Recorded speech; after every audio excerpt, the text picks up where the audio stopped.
Capítulo 28. A vontade. A grande obra é, antes de tudo, a criação do homem por ele mesmo, à base de trabalhos conscientes e padecimentos voluntários. A grande obra é a conquista interior de nós mesmos, de nossa verdadeira liberdade em Deus. Precisamos, com a máxima urgência, desintegrar todos esses eus que vivem em nosso interior, se na realidade quisermos a perfeita emancipação da vontade. Nicolas Flamel, Raimundo Lúlio, ambos pobres, libertaram sua vontade e realizaram inumeráveis prodígios psicológicos que surpreendem. Agripa não alcançou mais do que a primeira parte da grande obra, morrendo penosamente lutando na desintegração de seus eus com o propósito de possuir a si mesmo e fixar sua independência. A perfeita emancipação da vontade assegura ao sábio o domínio absoluto sobre o fogo, o ar, a água e a terra. Para muitos estudantes da psicologia contemporânea, poderá parecer absurdo o que afirmamos acerca do poder soberano da vontade emancipada. No entanto, a Bíblia fala-nos maravilhas sobre Moisés. Segundo Philon, Moisés era um iniciado da terra dos faraós às margens do Nilo, sacerdote de Osíris, primo do faraó, educado entre as colunas de Ísis, a mãe divina, e de Osíris, nosso pai que está oculto.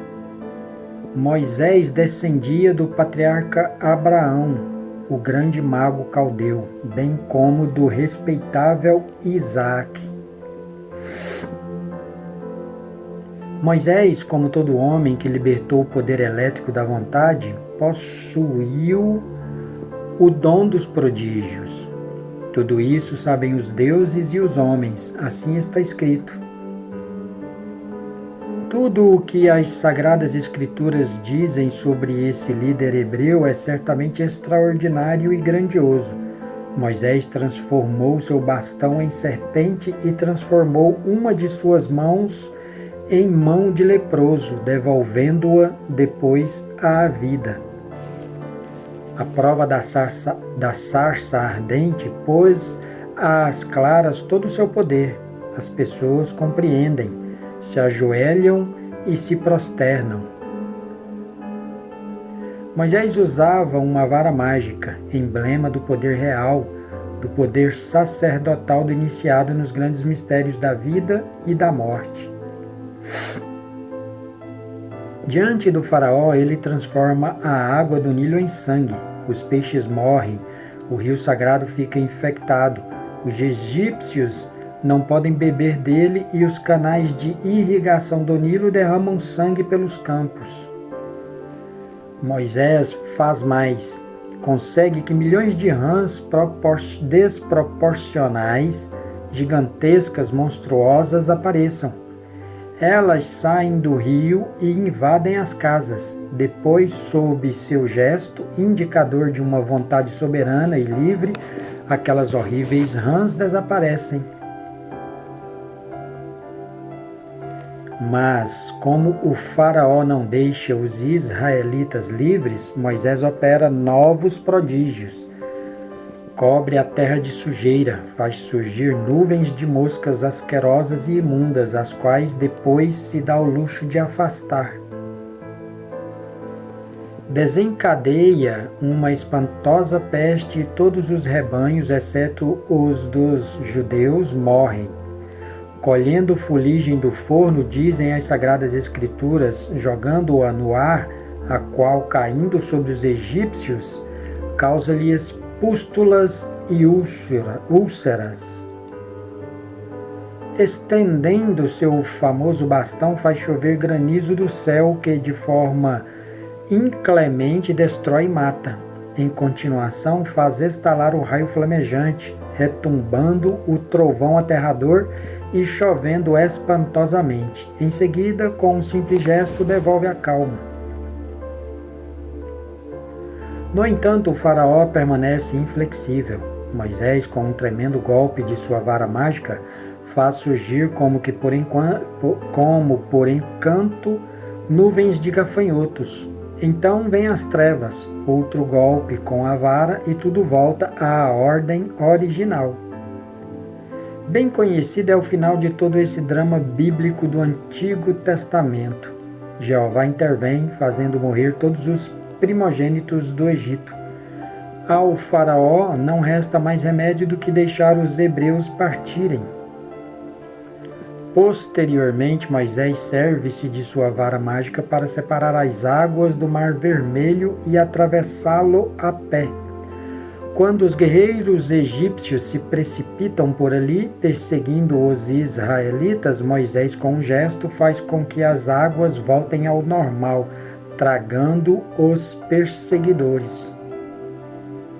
Sem dúvida, muitos pseudo-cultistas, ao lerem tudo isto, gostariam de fazer o mesmo, de ter os mesmos poderes de Moisés.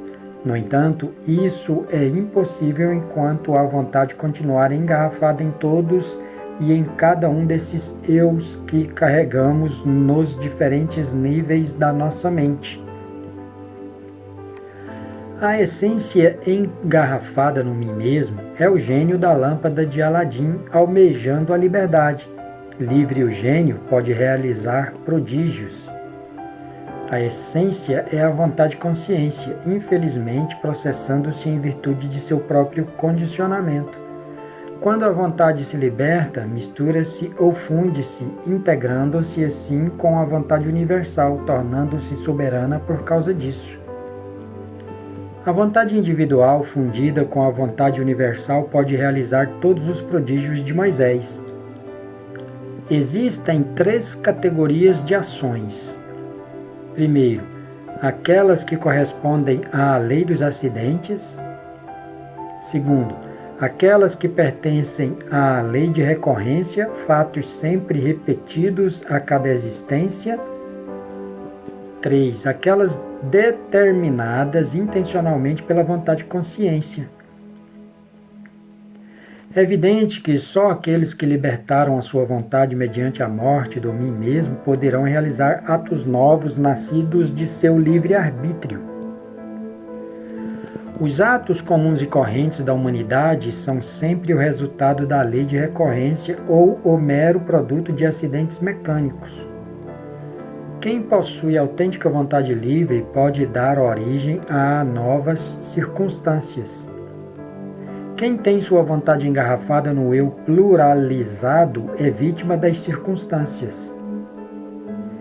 Em todas as páginas bíblicas existe um maravilhoso arrebatamento de alta magia, vidência, profecia, prodígios, transfigurações, ressurreição de mortos, seja por insuflação ou por imposição de mãos, ou ainda pelo olhar fixo na raiz do nariz, etc.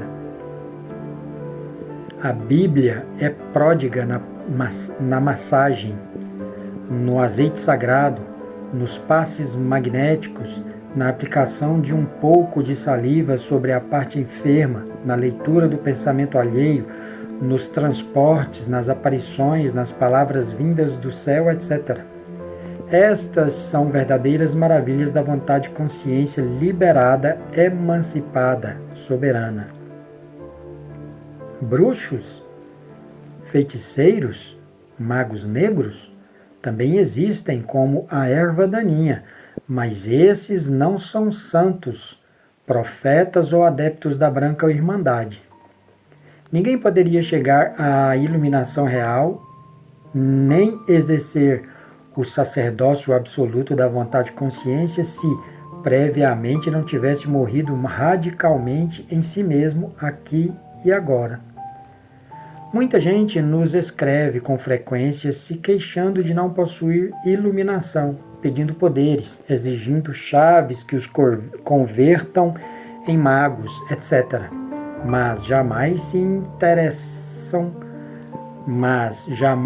interessam por se auto-observar, por desintegrar os agregados psíquicos, esses eus dentro dos quais se encontra enfrascada a vontade, a essência. Pessoas assim estão, é claro, condenadas ao fracasso. É gente que cobiça as faculdades dos santos, porém de maneira alguma estão dispostas a morrer em si mesmas. Eliminar egos é algo mágico, maravilhoso por si mesmo, que implica em rigorosa autoobservação psicológica. Exercer poderes é possível quando se libera radicalmente o maravilhoso poder da vontade. Infelizmente, como as pessoas têm a vontade presa em cada eu, é óbvio que a vontade se encontra dividida em múltiplas vontades que se processam cada uma em função do seu próprio condicionamento. Torna-se simples compreender que cada eu tem, por esse motivo, suas próprias vontades. Vou ler novamente. Torna-se simples compreender que cada eu tem, por esse motivo, sua própria vontade inconsciente particular. As inumeráveis vontades engarrafadas nos eus estão frequentemente se chocando entre si. Por isso vão se tornando impotentes, miseráveis, débeis, vítimas das circunstâncias, incapazes, etc.